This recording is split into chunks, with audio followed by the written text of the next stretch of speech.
आइए हम प्रभु से प्रार्थना करें कि प्रभु आज एक बार और मुझसे बात कर। इसलिए आज जो हम सीखने जा रहे हैं, परमेश्वर कलीसिया में जो फरीसियों को उनका कैसा पर्दा फास्ट करता है वो आज हम देखेंगे। परमेश्वर कलीसिया में फरीसियों का पर्दा फास्ट करता है। पर्दा फास्ट का मतलब फरीसियों का, फरीसी का मतलब जानते हैं? फरीसी अगर समझ में आएगा तो समझोगे। फरीसी कौन है? अगर ये आपको पता चलेगा कि फरीसी कौन है तभी आपको समझ में आएगा, नहीं तो कुछ समझ में नहीं आएगा। फरीसी वही होते दूसरों की आलोचना करने वाले। दूसरों की आलोचना का मतलब,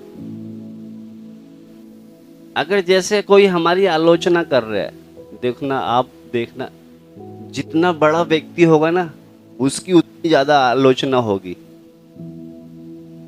समझ में आ रहा है आपको? छोटा होगा तो छोटी होगी, बड़ा होगा तो बड़ी। आलोचना का मतलब क्या होता है? कमी निकालने वाले जो होते हैं ना।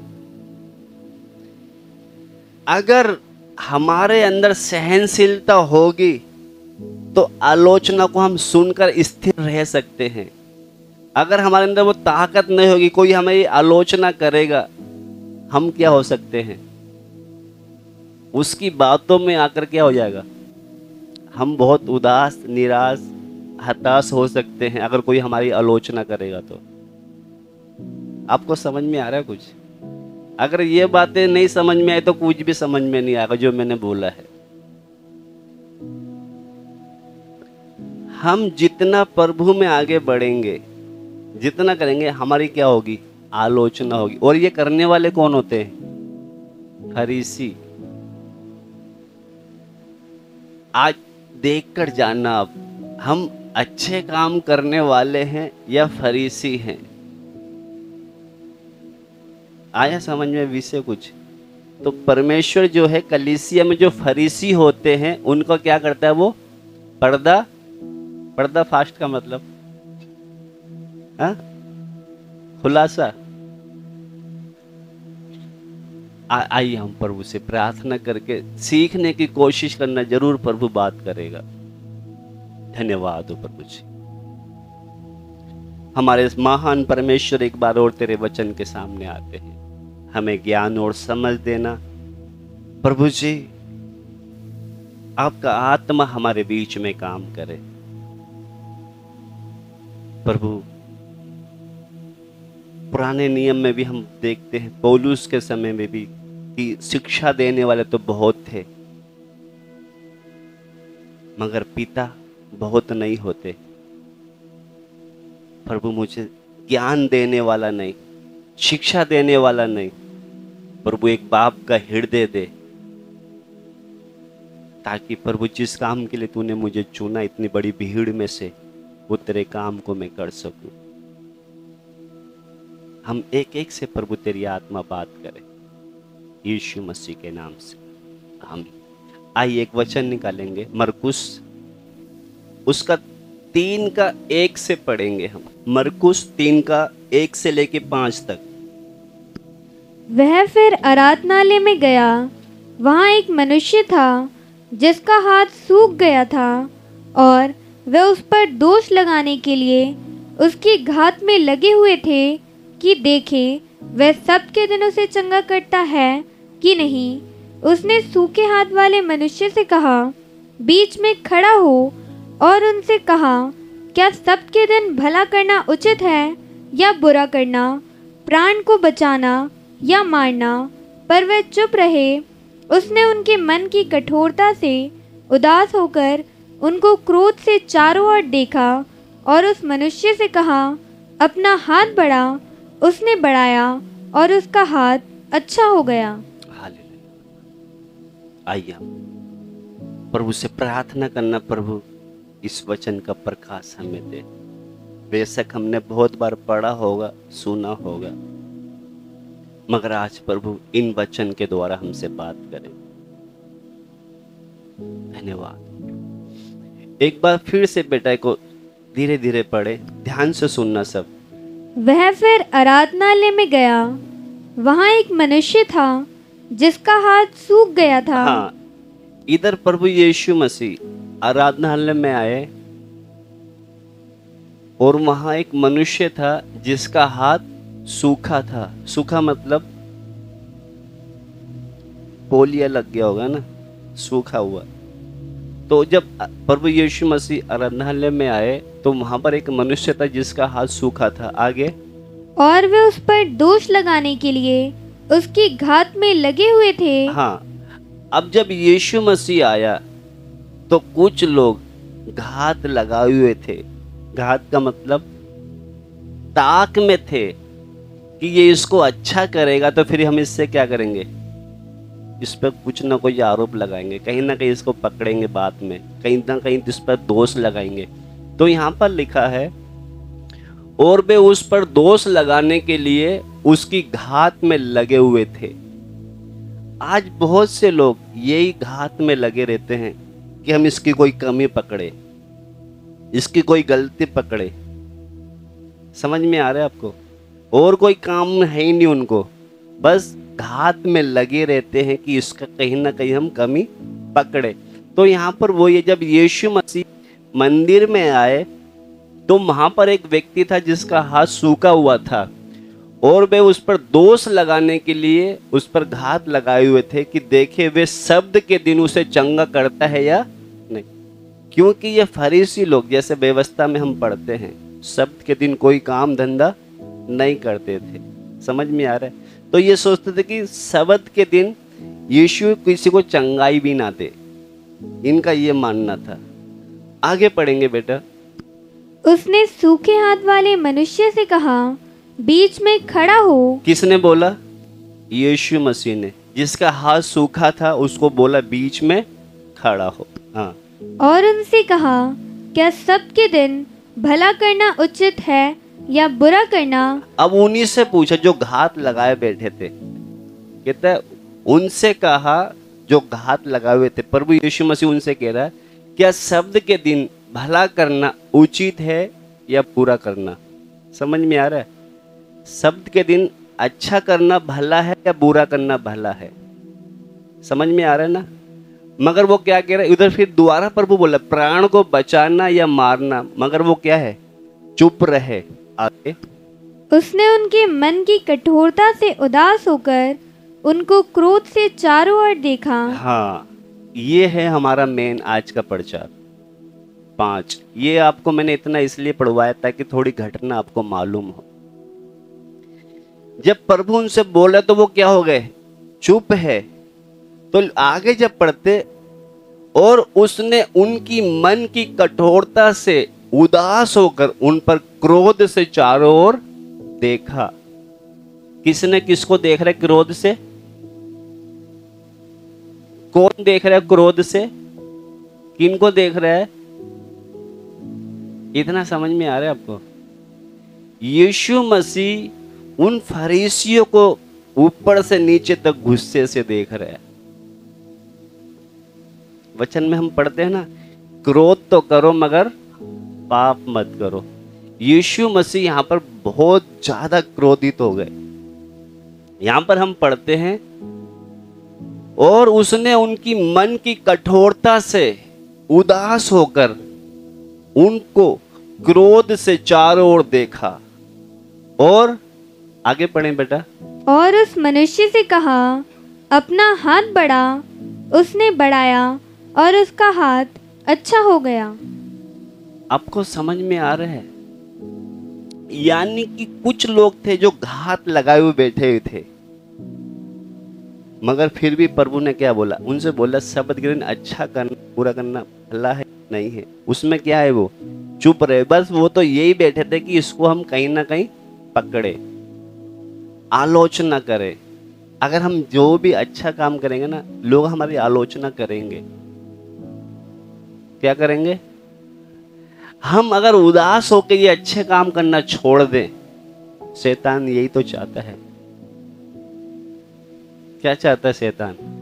कि हम इसको बुरा भला बोले, उदास होकर बैठ जाए। शैतान जय कर, हाँ मेरी तो जो मैं चाह रहा था वही हो गया। मगर यीशु मसीह की कितनी आलोचना करते थे मगर वो शांत नहीं बैठते थे। तो यहां पर भी वही है, उनकी मन की कठोरता से उदास होकर प्रभु यीशु, उनका जब मन कठोर था ना कि इनका मन कैसे है कि एक व्यक्ति को मैं चंगा करना चाहता हूं, इनको अच्छा नहीं लगता, तो उनकी मन को कठोरता को देखकर प्रभु यीशु मसीह क्रोध से उनको चारों ओर नीचे ऊपर से क्या हो गया, देखने लगा। आप देखना यीशु मसीह को क्या क्या नहीं बोला जब क्रोधित नहीं हुए वो, उसको क्या क्या नहीं बोला मालूम है आपको? क्या क्या बोला उसको? उसके मुंह पर थूका गया तब भी क्रोधित नहीं हो रहा उसको। और आप बताते क्या क्या बोला था उनको?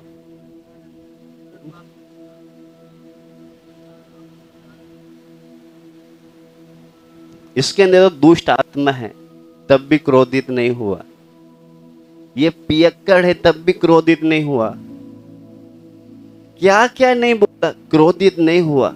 मगर कहां पर क्रोधित हो रहा है वो?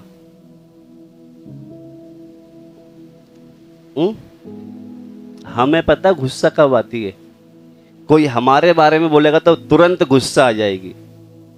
यीशु मसीह को उसके बारे में बोलते कभी गुस्सा नहीं आती थी। इतना फर्क समझ में आ रहा है आपको? कोई हमारे घर के लोगों के बारे में बोलेगा तुरंत गुस्सा आ जाएगी, मगर जो अच्छा काम है उसके लिए गुस्सा नहीं आएगी। यीशु मसीह को कहां पर गुस्सा आ रहा है? इधर फरीसियों की बात देखकर गुस्सा आ रहा है। आप देखना एक बार और गुस्सा करा था,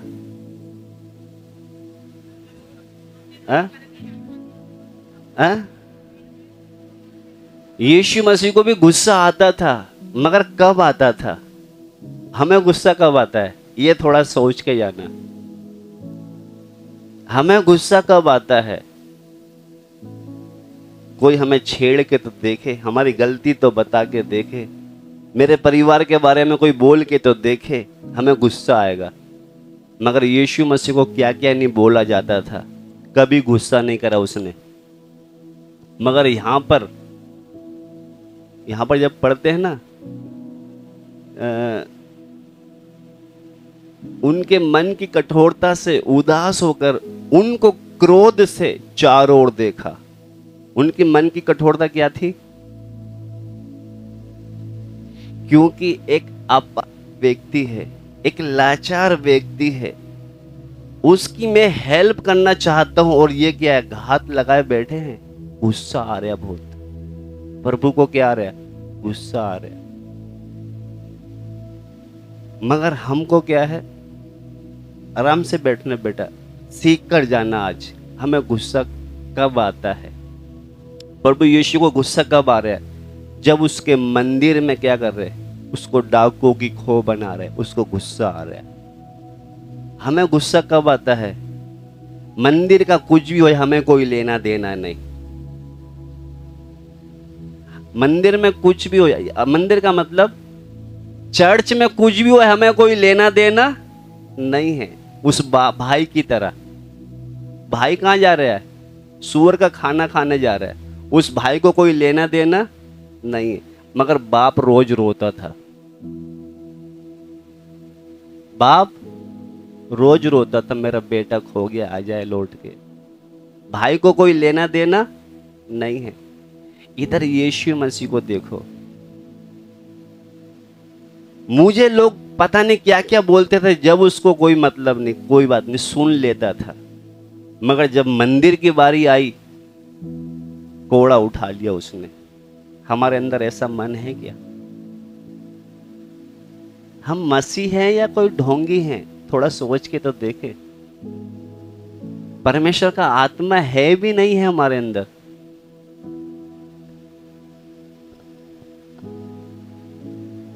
अगर जिसके अंदर परमेश्वर का आत्मा होगा ना, मंदिर की हालत देखकर आराम से नहीं बैठ सकता वो। एक बार हम पुराने नियम में देखते हैं, प्रभु का दास था, उसने सिर्फ सुना ही था। क्या सुना था? यरूशलेम की उसके फाटक जले हुए हैं, दीवारें टूटी है। क्या हो गया? वो रोने लग गया, विलाप करने लग गया, उपवास में बैठ गया कि प्रभु एक समय था तेरा मंदिर, आज क्या वो सब जला हुआ है, टूटा हुआ है। और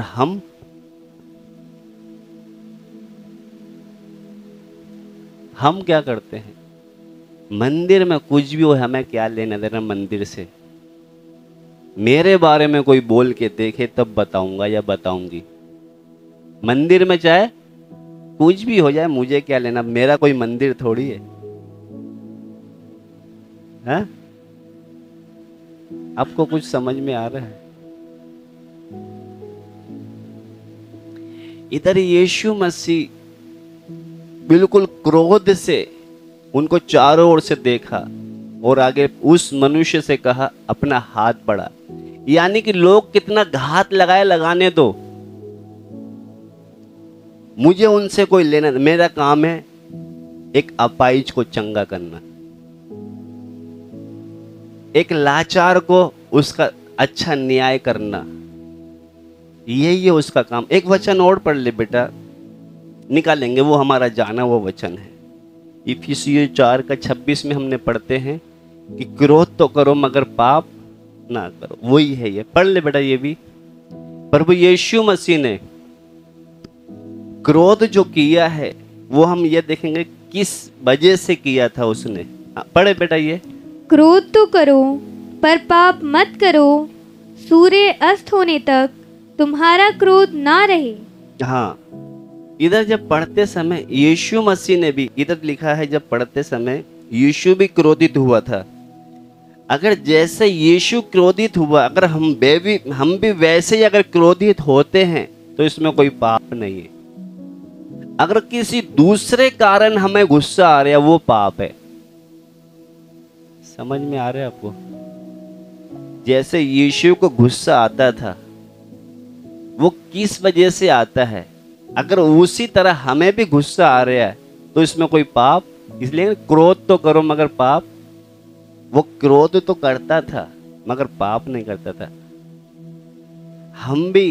हम देखें हमें गुस्सा कब आता है। मैंने बताया ना, हमें गुस्सा कब आता है? जब लोग हमारे बारे में कुछ बोले, हमारे परिवार के बारे में बोले तो बहुत अच्छा गुस्सा आता है।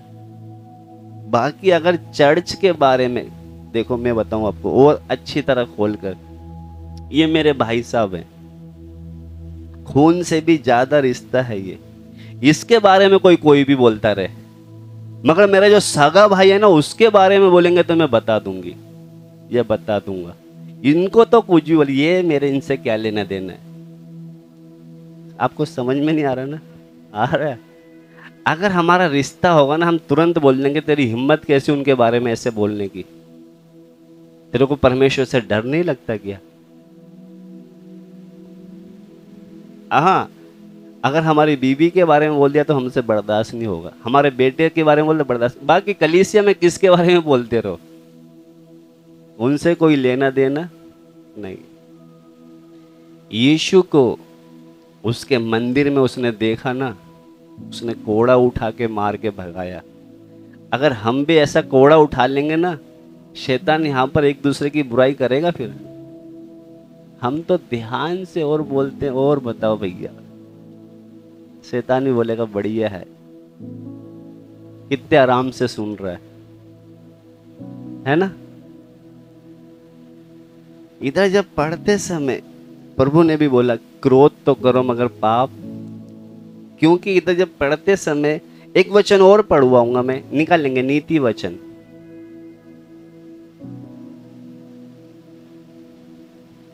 क्योंकि बहुत से ऐसे हैं जो अपना बचाव नहीं कर सकते।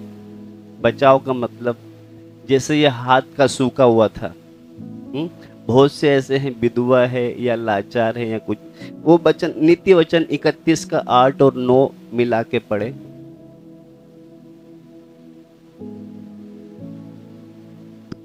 गूंगे के लिए अपना मुंह खोल और सब अनाथों का न्याय उचित रीति से किया कर। इधर लिखा गूंगों के लिए, जो गूंगे होते हैं ना उनके लिए अपना मुंह खोल। कहने का मतलब, अगर ये सामने वाला नहीं बोल पा रहे तो उसकी हम क्या करें, उसके लिए हम क्या करें। अभी मान लो थोड़ी देर के लिए कौन बनेगा यहाँ पे गूंगा? सब बोलने वाले हैं। वो विकास बन रहे, अब ये बोल नहीं पा रहे,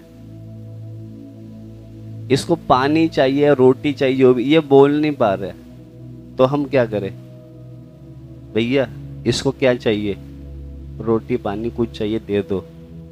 क्योंकि ये नहीं बोल पा रहा तो हम क्या कर सकते हैं? बोल सकते हैं।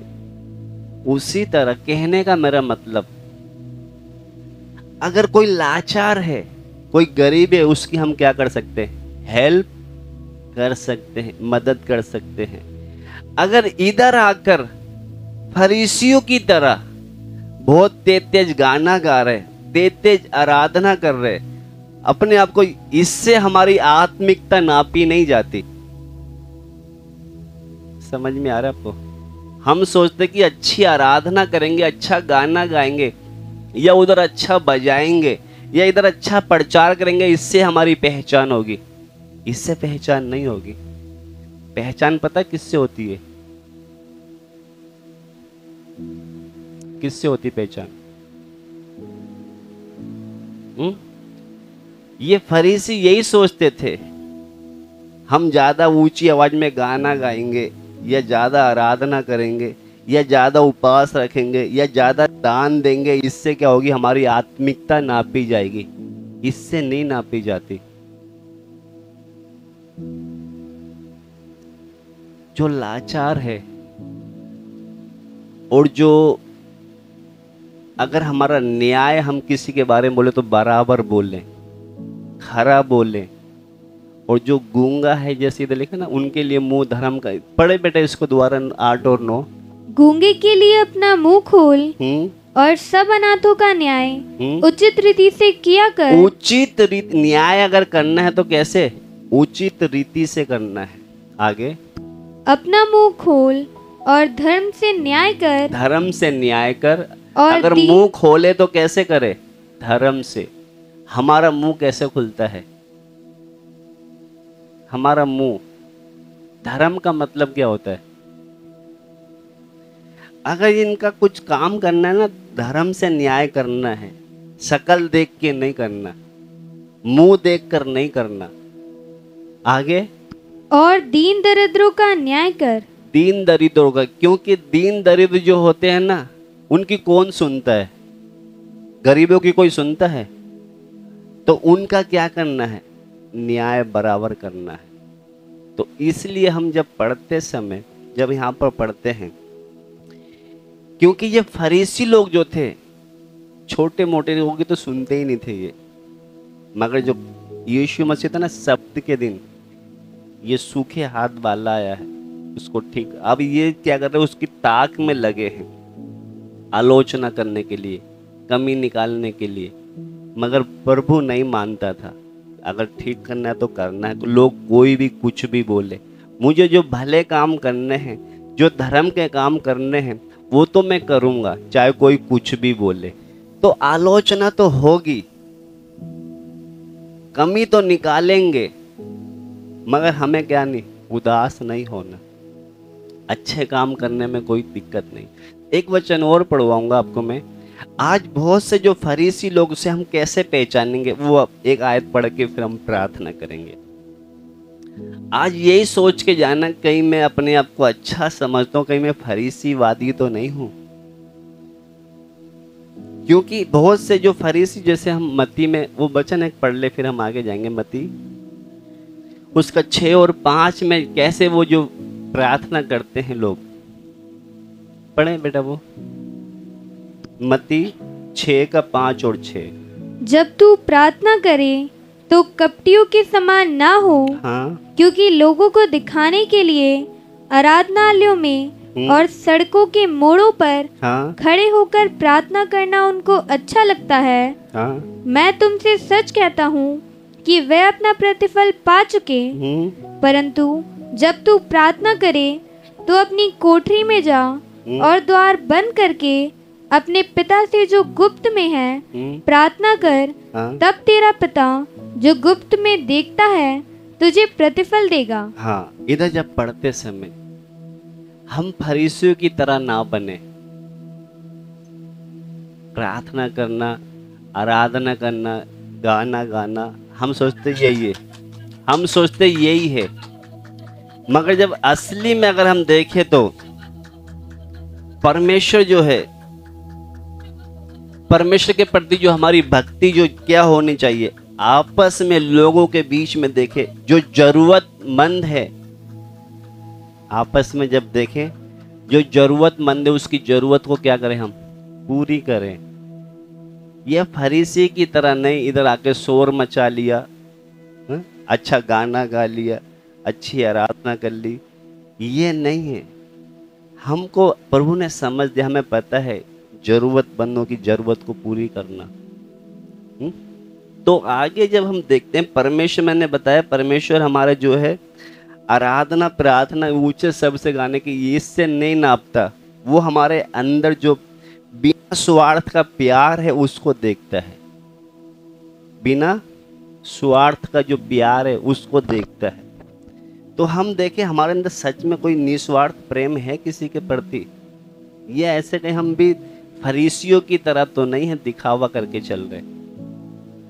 तो एक वचन पढ़कर फिर हम प्रार्थना करने जा रहे हैं। अभी एक घटना आपको अच्छी तरह मालूम है। जब एक जन्म का अंधा व्यक्ति था तो चेले यीशु मसीह से पूछने लग गए कि प्रभु ये अंधा इसके वजह से है या इसके माता पिता ने पाप की उसके वजह से है? समझ में आ रहा आपको? वो निकाल लेंगे, वचन पढ़ ले हम। यूहन्ना सुसमाचार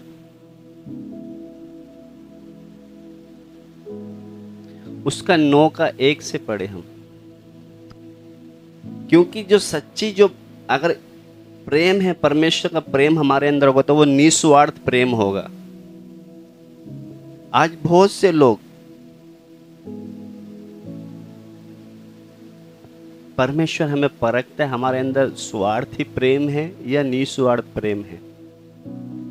पढ़े बेटा इसको। जाते हुए उसने एक मनुष्य को देखा जो जन्म से अंधा था। इसको ध्यान से सुनना, फिर हम प्रार्थना करने जा रहे हैं अब। हाँ। उसके चेलों ने उससे पूछा, हे रब्बी, किसने पाप किया था कि यह अंधा जन्मा, इस मनुष्य ने या इसके माता पिता ने? यीशु ने उत्तर दिया, ना तो इसने पाप किया था ना इसके माता पिता ने, परंतु यह इसलिए हुआ कि परमेश्वर के काम उसमें प्रकट हो। अभी तक ध्यान से अब मेरे तरफ देखना।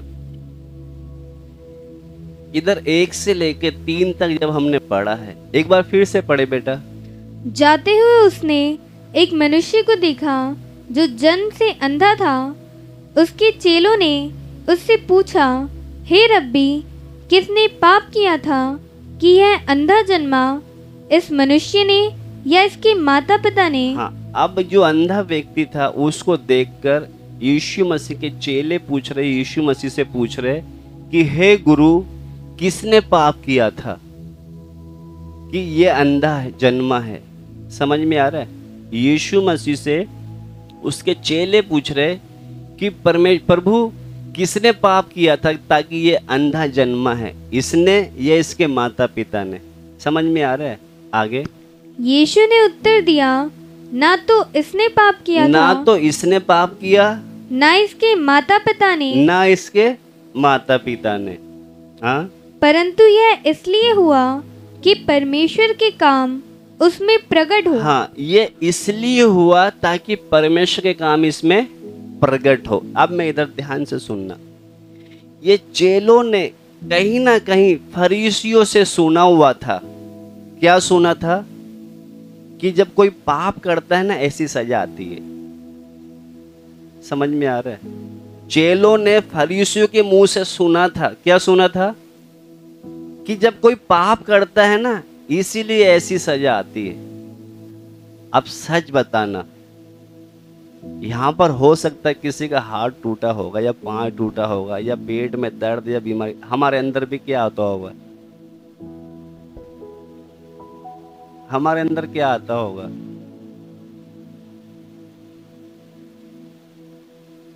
हो सके अगले संडे यहां से मैं नीचे जाऊं, मेरा पाँव टूट जाए, मैं प्लस्तर के साथ यहां पे आऊं, आपके अंदर क्या आएगा?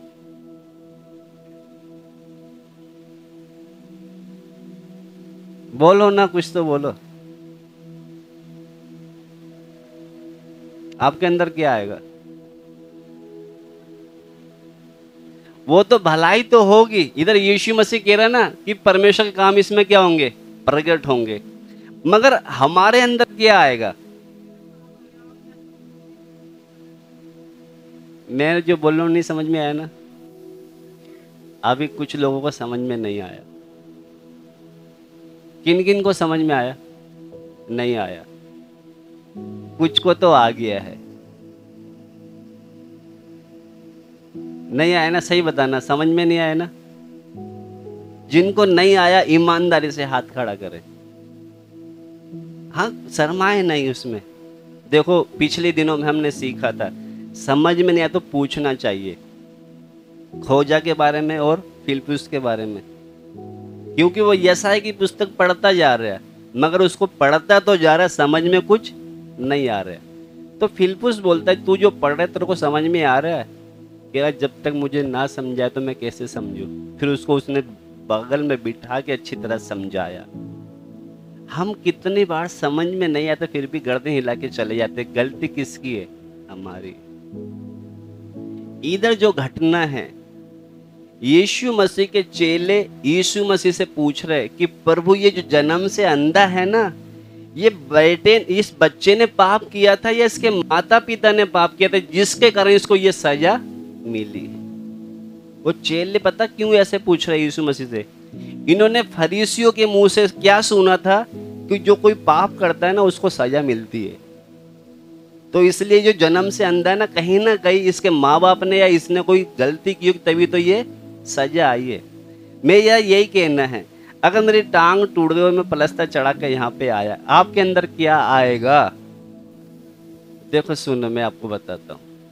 अगर हमारे अंदर अगर ये समझ में आ रहा है कि कहीं ना कहीं इन्होंने कुछ किया होगा, तो हम कौन हैं? हम फरीसी हैं।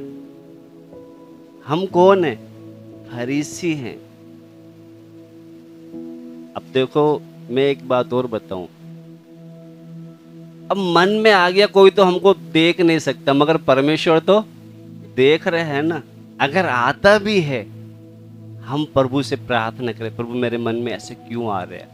मैं अपनी बोल रहा हूं, हो सकता है अरे बगल में कोई बैठी हो बहन या इधर भाई बैठा हो, हमारे अंदर क्या है, हाँ कहीं ना कहीं ये कहीं ना कहीं करके आया है या करके आई है, इसलिए ये सजा मिली है।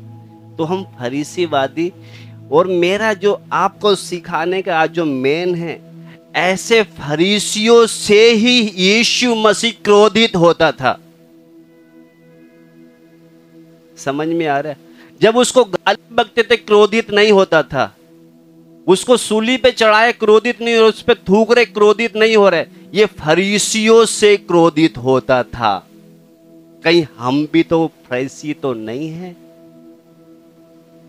समझ में आ रहा है आपको? उसको इतना कुछ बोला, उसको गुस्सा आया? कभी नहीं आया। मगर जब ये सूखे हाथ वाले को चंगा करने के लिए यीशु मसीह ने आगे बुलाया, तो उनको नीचे से ऊपर देख क्रोधित हो गया। आपको समझ में आ रहा है? किस लोग पर क्रोधित हो रहा है वो? फरीसियों पर। जब उसको क्या क्या नहीं बोला, उसको बोला पागल है, इसका चित्त ठिकाने पर नहीं है, इसके अंदर दुष्ट आत्मा है, पता नहीं क्या क्या बोला, चुपचाप सुन लेता था। मगर जब मंदिर की बारी आई, क्रोधित हो गया। जब इस सूखे हाथ वाले को आराधना में ठीक करना चाहे तो क्रोधित हो गया। उसी तरह कहने का मतलब, यीशु मसीह जब फरीसियों लोग बोलते थे ना, ये क्योंकि इन्होंने सुना था, यीशु मसीह ने के जो चेले थे फरीसियों के मुंह से सुना था, तभी तो वो बोल रहा कि इसने पाप किया था, इसके माता पिता ने किया था। तो प्रभु बोलता है ना तो इसने किया ना इसके माता पिता, ये बीमारी जो आई है प्रभु की महिमा के लिए आई है। क्योंकि हो सकता है हमें कोई दिक्कत है, प्रभु ने उसकी महिमा के लिए वो दिक्कत डाली, मगर हम तो पहले ही बैठ गए मन में, कहीं ना कहीं तो है चक्कर। प्रभु ने बगल बाने तो नहीं सुना, मगर परमेश्वर ने हमारे विचार जान लिए। समझ में आ रहा है आपको? बगल वाले को नहीं पता हमारे अंदर क्या चल रहा है, मगर एक ने हमारे विचार अच्छी तरह जान लिए। ऐसे लोगों से वो क्रोधित होता है। आइए हम प्रभु से थोड़ी देर प्रार्थना करें।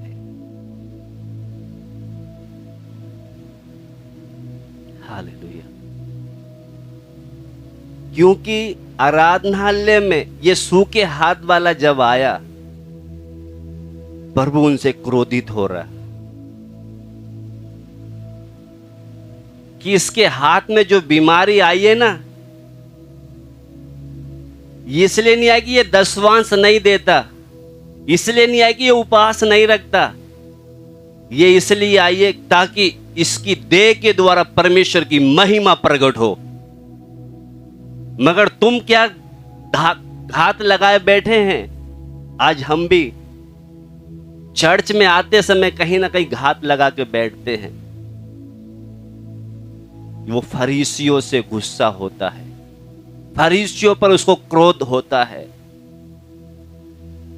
थोड़ा हम जांच कर देखें, कहीं मैं प्रभु से क्रोध तो नहीं दिला रहा प्रभु को।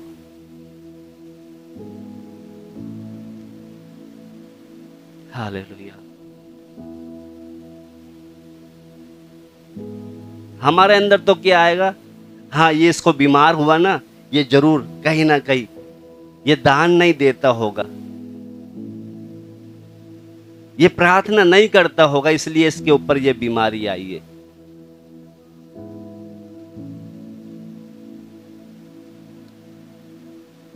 हम फरीसियों की तरह आराधना तो तेज तेज कर लेते हैं, गाना भी अच्छा गा लेते हैं। प्रभु इससे नहीं नापता कि हम आत्मिक हैं।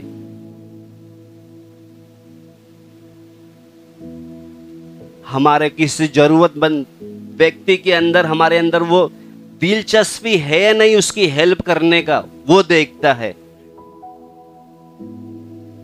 एक मसीह व्यक्ति होगा ना, उसके अंदर एक दिलचस्पी होगी कि वो लाचार है, वो बोल नहीं सकता, उसकी मैं हेल्प करूं, उसकी जगह पे मैं बोलूं। वो दरिद्र है, उसका न्याय मैं धर्म से करूं। ऐसे लोगों से वो प्रसन्न होता कि हाँ ये मेरा बेटा या मेरी बेटी ये सही न्याय करती है, ये सही फैसला करता है, दूसरों के बारे में बिल्कुल सत्य बोलता है, ये कभी भी चापलूसी वाली बात नहीं करता, ये मुंह देखा न्याय नहीं करता या करती। वो उनसे प्रसन्न होता है। जोर जोर फरीसियों की तरह आराधना करने वालों से प्रसन्न नहीं होता। वो हमारे न्याय कैसे हैं, मुंह देखा न्याय है, हमारे काम कैसे हैं ये हम देखें। किसी बीमार व्यक्ति को देखकर हमारे अंदर विचार क्या आते हैं ये देखें।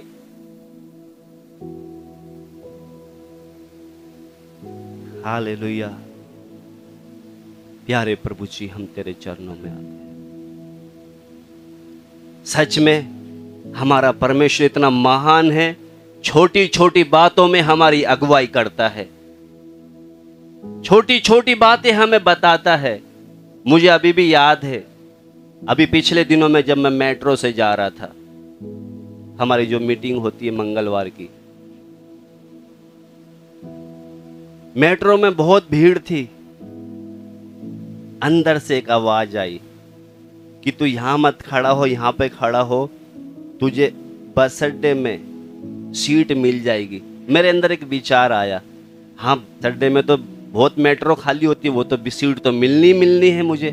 एक अंदर मेरे अंदर विचार आया, मगर जहां खड़ा होने के लिए बोला था मैं उधर जाके खड़ा हो गया और देखा तो जबकि पता है कि बस अड्डे में बहुत मेट्रो खाली होती है, मगर वहां पर कोई उठ ही नहीं रहा। मैंने कहा मेरे अंदर कोई गलत विचार तो नहीं आ गई है। मैंने कहा शायद मेरी सोच ऐसी हो गई होगी। सारे जितना आसपास के लोग थे उड़ गए, मगर मैं जहाँ खड़ा था वहां पर बोला था यहाँ जगह मिलेगी, वहां का कोई इंसान खड़ा ही नहीं हो रहा। मैंने कहा शायद मेरे अंदर गलत सोच आ गई। मगर जैसा गेट होने में कुछ ही सेकंड थे तो जहां मैं खड़ा था वहीं से एकदम 2 व्यक्ति खड़े हो गए। मैंने कहा वही 2 तो देखा, मैंने कहा बस अड्डा आ गया।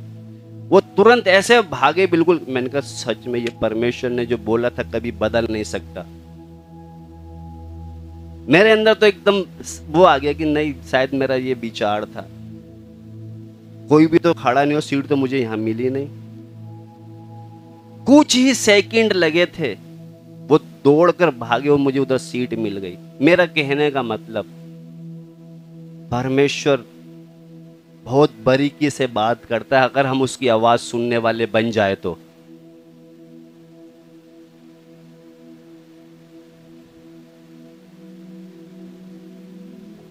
हालेलुया,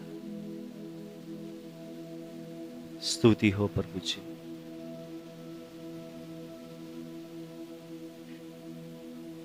मैंने उस समय प्रभु मुझे माफ कर, तेरी आवाज को मैं समझ नहीं पाता।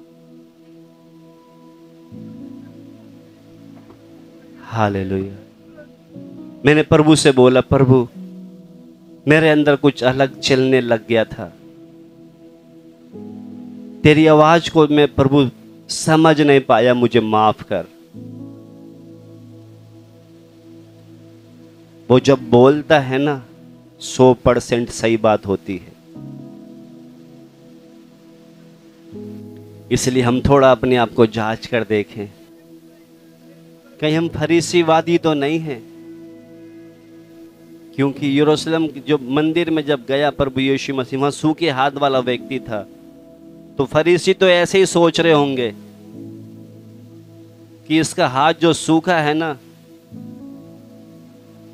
क्योंकि हम तो पवित्र हैं, हम तो दान भी देते हैं, हम प्रार्थना भी करते हैं, हमको तो कभी ऐसी बीमारी, इनको बीमारी आई तो ये कहीं ना कहीं गलती किया होगा, कहीं ना कहीं इसने पाप किया होगा, तभी तो इसका हाथ सूखा है, जभी तो ये अंधा है। मगर हमें ये नहीं पता कि ये जो बीमारी इसके अंदर आई ना, ये परमेश्वर की महिमा के लिए आई है, इसके पाप के कारण नहीं आई है। ये परमेश्वर इसको एक लेवल और बढ़ाना चाहती है, परमेश्वर इसके विश्वास को और बढ़ाना चाहता है, परमेश्वर इसको और नजदीक में लाना चाहता है, इसलिए ये बीमारी आई है। और हम क्या समझ बैठते हैं, कहीं ना कहीं इसने कोई कांड किया होगा। हालेलुया, स्तुति हो, धन्यवाद हो। आइए हम प्रभु से प्रार्थना करने जा रहे हैं। हमारे अंदर मसीह की तरह क्रोध है या शैतानी वाला क्रोध है? इस क्रोध को हमें पहचान के जाना है। आज मसीह के अंदर क्रोध जब आता था, जब उसके मंदिर में, उसके मंदिर को कोई अशुद्ध करता था, या कोई लाचार व्यक्ति का जो हम काम करने जा रहे उसके बीच में कोई खड़ा होता था, तब क्रोध होता था यीशु। तो हमारे अंदर प्रभु यीशु मसीह की तरह क्रोध आता है या शैतानी वाला क्रोध? शैतानी वाला क्रोध का मतलब, अगर जब कोई हमारे बारे में बोलता है हमें गुस्सा आता है, हमारे परिवार के बारे में बोलता है गुस्सा आता है, यानी कि यह शैतानी क्रोध है। अगर प्रभु के मंदिर के प्रति कोई क्रोध आता है, मसीह को अभी ऐसा क्रोध आता था, ऐसे क्रोध में कोई पाप नहीं है। इसलिए हमने वचन में पढ़ा है, क्रोध तो करो मगर पाप मत करो। यीशु मसीह क्रोध करते थे मगर पाप नहीं करते थे,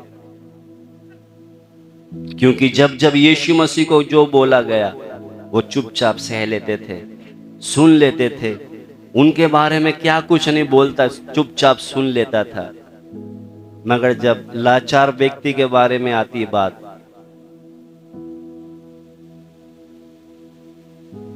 उसके लिए वो न्याय बिल्कुल खरा करता था। स्तुति हो प्रभु जी। कहीं हम फरीसियों की तरह तो नहीं है, उस लूले व्यक्ति को देखकर यीशु मसीह पर हाथ लगा के बैठ गए। उसी तरह दूसरी घटना भी हमने देखा है, जो जन्म से अंधा था, चेले के अंदर भी यही बातें आ गई फरीसियों की तरह, कि इसके अंदर जो पाप के कारण आया है या इसके माँ बाप के कारण ये अंधापन आया है। ऐसे फरीसी लोगों के प्रति हमारा यीशु क्रोधित होता है। धन्यवाद हो प्रभु जी। आइए हम प्रार्थना करने जाए। अगर प्रभु ने बात किया है तो हम प्रभु से प्रार्थना करें कि प्रभु, पिछले दिनों में जब कोई भाई या बहन बीमारी में या समस्याओं में या परेशानी में आता था, मेरे अंदर भी वो फरीसियों की तरह प्रभु, मेरे अंदर भी वो बातें सोच में आ जाती थी। प्रभु मुझे माफ कर। हो सकता है उसके अंदर बीमारी प्रभु तूने उसे और बढ़ाने के लिए डाला है, उसके अंदर जो परेशानी प्रभु तूने एक और सीढ़ी चढ़ने के लिए उसके अंदर डाला है, मगर मेरे अंदर क्या आ गया प्रभु, इसके पाप के कारण आया है। प्रभु मुझे माफ कर। प्रभु इतने दिनों से मुझे मालूम नहीं था, मगर आज तूने मुझसे बात किया है। आगे से प्रभु ये बातें मेरे अंदर ना आने पाए, क्योंकि प्रभु आज तेरे वचन से हमने सीखा है, तू फरीसियों से प्रभु क्रोधित होता था, क्योंकि उनके दिखते तो अलग थे वो, मगर उनके अंदर विचार कुछ अलग ही चलते थे। आज हो सकता है मैं दूसरों की निगाह में तो अच्छा हूं, मगर मेरे अंदर विचार जो आते प्रभु आप जानते हैं। प्रभु मुझे फरीसियों की तरह नहीं,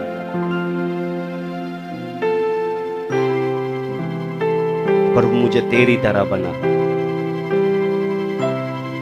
आइए हम प्रभु से, हमारे महान परमेश्वर हम धन्यवाद देते हैं, आज एक बार और तूने प्रभु अपने लोगों एक एक से बात किया। प्रभु धन्यवाद हो प्रभु जी, जैसे तू फरीसियों का पर्दाफाश करता था, आज प्रभु अगर हम भी फरीसियों की तरह अगर जिएंगे प्रभु, चलेंगे तो प्रभु हम आपसे कुछ नहीं पा सकते, सिर्फ हमारे प्रति आपके अंदर क्रोध ही आएगा।